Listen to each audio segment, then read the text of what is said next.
Another nuance of sports analysis that seems to be confusing many fans and experts is the difference and the interconnectivity of sports performances, sporting achievements, and sporting greatness. There seems to be an innate inability to separate the performance element from the achievement element in sports. So a player scores 2 goals in a cup final and his team loses the final.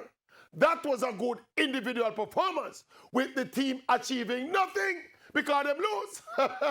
Now, on the contrary, the same player in another cup final was less impressive, scoring just 1 goal. But his team this time goes on to win the game and to win the trophy. That player had a less impressive individual performance, but his team achieved the ultimate by winning the game and winning the trophy. That is the most important thing in sports.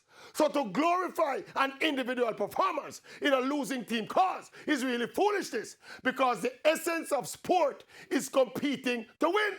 So great individual performances in a losing team cause is overrated and indeed valueless, because it was not good enough to help you to achieve the ultimate goal of winning.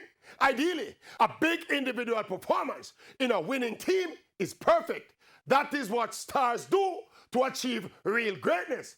Now, except for padding individual stats and selfish gratification, in reality, big individual performances in a losing team cause not really worth none. See that? See that? See what important here? The trophy? Yeah, see that?